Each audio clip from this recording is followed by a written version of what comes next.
দুই হাত দোয়া করার জন্য আল্লাহ দেয়নি। এই গ্রামের নাম শীতলে, কি না? হ্যাঁ, শীতলা। এই শীতলা গ্রামে চুরি হয়ে গেছে।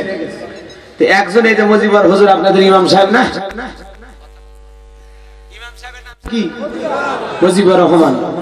আল্লাহর বান্দার কাছে চলে গেছে, 10 কেজি জিলেপি নিয়ে যা বলতেছে, হুজুর যেভাবে চুরি বেড়ে গেছে, প্রতিদিন গরু ছাগল টাকা পয়সা গহনা গাটি ইট রড সিমেন্ট বিভিন্ন কিছু চুরি হচ্ছে, আপনি একটু আল্লাহর কাছে দোয়া করেন আল্লাহ যেন চোরের হাত থেকে শীতলা গ্রামবাসীকে হেফাজত করে।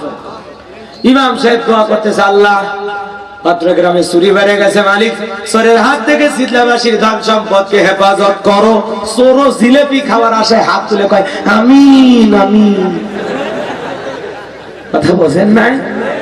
ইমাম সাহেব যদি ওই জায়গায় দোয়া না করে বলতো, এই শীতলা গ্রামের যুবকেরা, তোমরা যদি তোমাদের গ্রামের সম্পদ হেফাজত করতে চাও, শীতলা গ্রামে ঢোকার 4টি রাস্তা আছে, এই 4 রাস্তার মোড়ে মোড়ে 4 জন করে 16 জন যুবক বাঁশের লম্বা লাঠি নিয়ে দাঁড়ায় থাকো।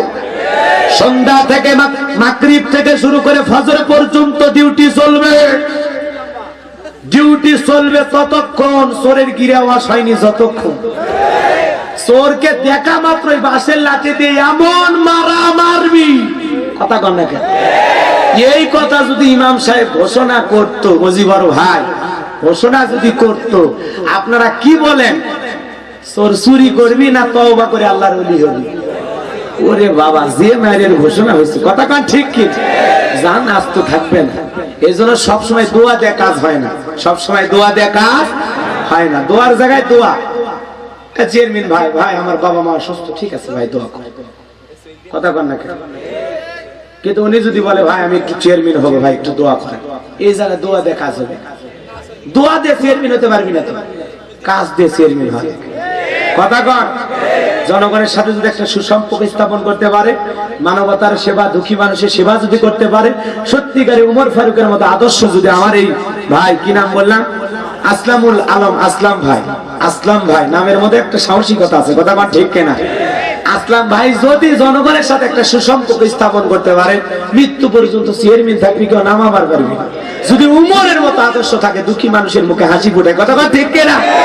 জনগণের জন্য যদি কাজ করে, এমন কাজ করে যে জনগণের কাছ থেকে 1-2 টাকা জীবনেও খায়নি, ঘুষি দেয়নি, বরং স্যার প্রত্যেকটা মাহফিলে যায় কয়, আমার নামে যদি কেউ 10 টাকা চাঁদাবাজি করে, কেউ যদি আমার নামে উল্টো পাল্টা কথা বলে, আমাকে খবর দেবেন, বেঁধে রেখে বুকের বাটাই। যে গতকালকে এক মেয়র সাতমহল থানা পাবনা বলতেছে, আমার নামে যদি কেউ চাঁদাবাজি করে, আমার ভাসতে নাই, ছেলে নাই, ভাগ্নে নাই, কেউ নাই, যদি কেউ আমার নামে চাঁদাবাজি বা 2-1 টাকা চায়, কোন রাস্তাঘাটের কাজের যে কোনো জায়গায় যদি কেউ টাকা চায়, ওরে বান্দা রেখে থানায় খবর দিবেন, এরপরে আমারে খবর দেবেন। কথা কন না কেন?